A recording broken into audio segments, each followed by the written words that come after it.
Yo, what's going on, guys? Today we're going to be doing a new video today on the Zuru X-Shot Insanity Manic pistol. Now, immediately this gave me more hope for the line than some of the other ones. I'll turn it over, it should show them on here. I think the Berserker is just a clone of the Nerf gun that they did. I actually have the Nerf version of this too. The Nerf Eagle Point. And pretty much works the same way. The Mega Barrel is just a pump action shotgun with a giant drum, bit unwieldy as well. So I think this should have been a flywheeler, and the only flywheeler is the minigun, which they only show that with all the other pieces on. Well, it is there, to be fair. It doesn't come with this many ammo pieces.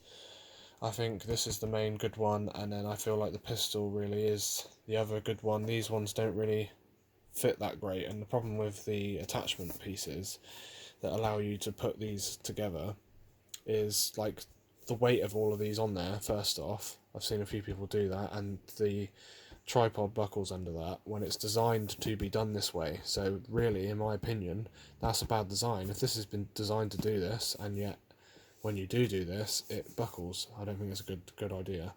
I think they should have reinforced this. And then obviously trying to prime, for example, the Berserker, when you pull backwards on the priming bar, you pull the gun off the rail because it slides on the rail the same way. There needed to be a way to sort of lock these onto the rails so you could prime this on here. And the same thing goes for this. So you try and prime this top bar, you're going to pull the whole thing off the rail, or pull the gun off. The only real one that I feel like that might work is the Manic, because it's so small you can't see it on this side because it's on the other side on the pictures. But I feel like this can fit on there much better. I'm not sure how easy it is to prime yet, so we will see how that goes. It also comes with the different attachment piece, which I was looking forward to, because the only ones I've got so far are these ones. There's also quite a few different ideas I do have for this, which I'll share with you guys, because I don't think I'll be doing it with it.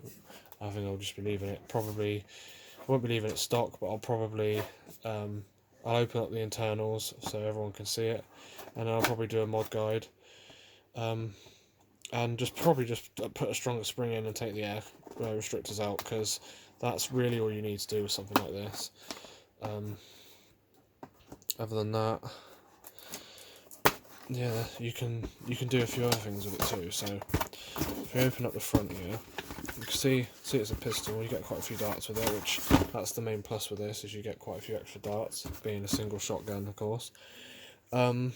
It's quite small. It's not huge, but if we took this whole grip off and just left the trigger on here, and maybe just attached it some way so it's just the trigger, maybe even cut this down slightly, you could actually make this more of an underbarrel attachment. Weird thing I've noticed already, there's these screw holes on this side, where usually they're obviously on this after you've taken it off. So for some reason they've put them on both sides. Maybe that was an afterthought, but I'm not too sure about that, because I've seen a few other versions of this that have it in a box that has no, it's not screwed in anywhere, so I'm a bit surprised at that it's got that on this side too. They should actually design something to put in these rails, maybe like a light or a laser that can just screw in. That'd be quite a good thing, I think. Maybe someone else in the community can do that too. These are actually screwed in, surprisingly. I'll just cut this. Okay, so we have it all out of the box. One thing I noticed, there's a bit of rattle, and that's the priming bar, so there's probably, someone could probably fix that, and probably an O-ring might fix that. Very light, very light. I'm not sure how light it feels compared to the other X-Shot guns, but it feels very light. There's no flex really. Well, there is a bit of flex here. No flex at this end. No flex on the grip, which is good. There's a little bit of flex left and right, but what I would say, I've seen people like noticing a little bit of wobble and then forcing it for the video, and then their thing is really wobbly afterwards. So yeah, don't force things if it's a little bit wobbly. I noticed these labels are on here. This is on a lot of the Poundland stuff. I don't know if that's just because of the new labels. Maybe that's a new label or something. definitely made by Zuru though, so it's very comfortable in the hand. It's got quite a small grip compared to the rest of it, but comparison size, if we compare it to the M93R, pretty much the same size, even the grip. So, you know, it's just the priming bar really and the rail underneath. But all these serve a purpose. There's a rail on top, a rail on each side, a rail on the bottom, and a rail on the bottom of the grip. So I like the rail choices. I think a paint job for this would be really good, like a Blade Runner style paint job, futuristic paint job. But it's nice that they've got the sticker on both sides anyway. It's not a bad looking pistol, and it does point very nicely as well. That feels really good to actually aim that. Even doing the thumb over thumb grip, can't really do that because obviously the priming bar kind of can. So it's not too bad, to be fair. It's got a nice grip. Here's the rail attachment, so put that on top if you want. That's quite tight, so that's quite good. What about these? Yeah, this one fits better. I thought this would be better than the other one. These just kind of, these lock on better on this rail. Maybe these rails are better than the other one. The rails on these tend to just allow it to slide off. Same rails too. Just a slightly different design on the top pieces, but they're the same width. The main thing I wanted to see was, obviously the Ragefire comes with the scope, same colour design, so I wanted to see how it went on there. So it doesn't lock in, but that's still quite a tight fit. So you can have it way up front like that. I feel like that looks best, or you can have it all the way up back. Both ways look kind of cool, to be fair. In the middle, it's quite tight even if you just have one on the rail, so you can actually have this all the way up front. I think that looks quite good on there. And then it comes with the two rings to put the ammo on, and of course they don't need attachment pieces, they have rails on them, so you can just put that on there like that. So they fit on there they don't lock on there like as tight as the other stuff, but they fit on there quite well. I think they're better as shields in my opinion. If you were doing a Nerf war, it does block some of the shots. And of course you can put it on the bottom as well. And you can also put it on this bottom piece too. I feel like the bottom piece is probably best for storage. Kind of looks like a drum mag as well, and you've got literally direct ammo capacity right from your grip. You just got to line that up so it doesn't dig into your hand, because you can't actually have that there and it's too far, so that's not too bad. We turn it this way. There we go, that's probably better. Depends how you guys want to do it really, because you can actually do that too. So these have quite a lot of customizability to them. Quite impressed with the whole design, to be fair. It's more futuristic to what people want, and like I say, you can have both storages. That's quite good like that, because that way they don't impede anything, and you've got still both side rails for other things. So that as a setup, that is quite a cool little setup, and I've still got that.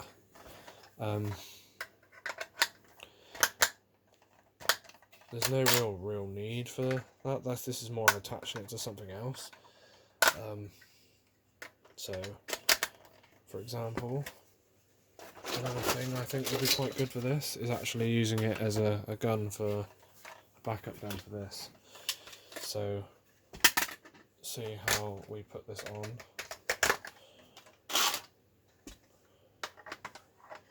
See how tight it goes on the trail. That's pretty good.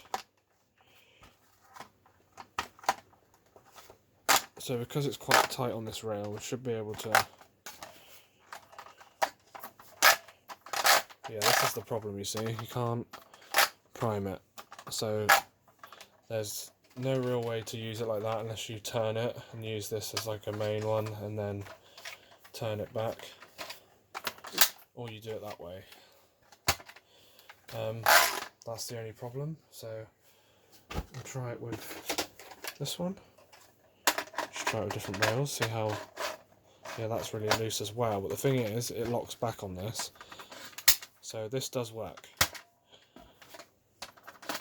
Oh, there we go, managed to pull it off the rail. Also, this is very thin plastic, I just bent that, pulling that off, so there's a little bit of fiddling you need to do with this to get this to work. Yeah, it doesn't want to stay on there, it pulled off there as well, so that's a bust. This is the problem, you see, if you want to use them how you really want to use them, it's not really a viable thing. So we get the minigun, of course, lock that down on there. Let's say you want to, there we go, straight away. So you can't manually do any of this. You have to have this bent twisted and prime it manually. So it takes some of the fun away, I feel like. Definitely just because of how easy it comes off the rail. This, it attaches on here real tight. Oh, it just doesn't attach on there very tight. So there's definitely some problems with these designs, of course, there's going to be. I feel like they could have kind of balanced that out though. Comparing it to something like the Power Tech, you can see they're pretty much the same. I feel like they'd have the same internals. Of course, it only has the 2-dart storage, but this is still one of my favourites just because of how nice this priming bar is and the grip, and it shoots real nice. Obviously, I'm shooting at a soft target, so this is unmodified. I like it like that, to be honest. But comparing it, feels about the same on the prime weight.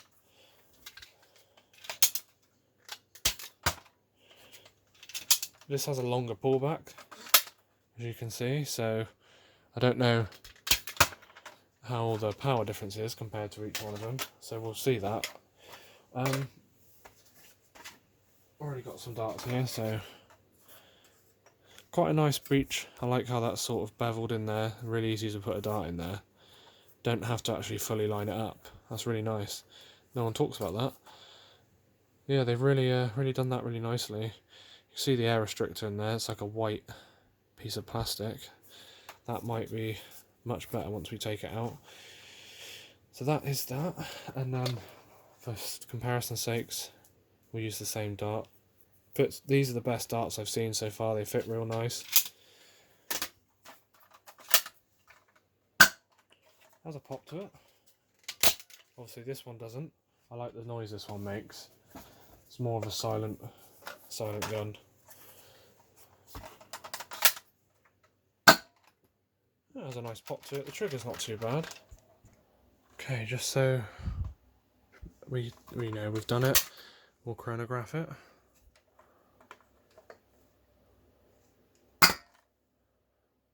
.68, I must have hit the side of the chronograph. I'm going to use these new darts just for consistency. Give me a word then.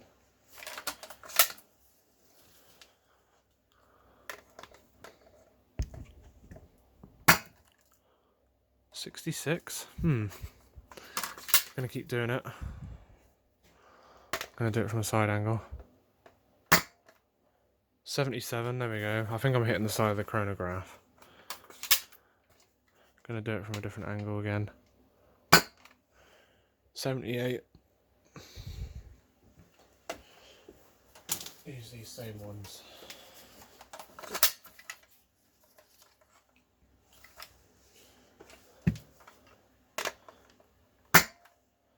.76. So if anything, this one's got is a little bit weaker than the ones that I've seen on the channels. I'm definitely getting it in the middle. 77. I'll take off this ring just to make it a little bit easier. You can do that on there if you don't need the ring. Okay, because that way I can just put the muzzle straight in. There we go. That's better. 73. So yeah, little bit weaker than the ones that I've seen on the other channels. They were getting like 80, 81 feet per second. 70. So we're getting about the 70 FPS mark out of this one. So that's just a basic unboxing and review. I also see that the front sight lines up with the rail, so you don't actually need an optic on this. We'll just test accuracy right now. This is more of just a quick unboxing and test, but what we're going to be doing is just improving this, because it's quite very light and there's not much into it in the internals. There's quite a few screws, but it'll be very easy to take this apart and disassemble it and put the pieces in. So let's do a bit of accuracy. It's not very far away, but I mean, it's to be expected with X-Shot, even if we use different darts. Yeah, I think it's really good for what it is. If we compare it to something, you know, like this, just for old time's sakes. I wonder what this gets on the Chrono. Let's have a look. 49. Maybe that's why it's quieter. 47. So yeah, big jump in power. When you think this has a bigger prime, you could definitely do a lot more with this just because of how solid it is. I mean, you can hear that catch. That catch, and it's a very strong catch. 49. So yeah, big power difference when you compare it to it. Use one of the Poundland darts. They work just as good. So yeah, quite good for the value, for what you get, and they've actually reduced this to like £6, so it's not much more than like the little pocket pistols they do. I'm not sure what the internals are, so it'd be quite interesting to see. It might actually be the same internals as their Skins pocket pistol designs. I'm gonna have to actually pick some of those up and just do a comparison to this now, just because I've got one of these. But overall, it's quite a good design. I think this might work well with the scope as well. I haven't actually tested the accuracy of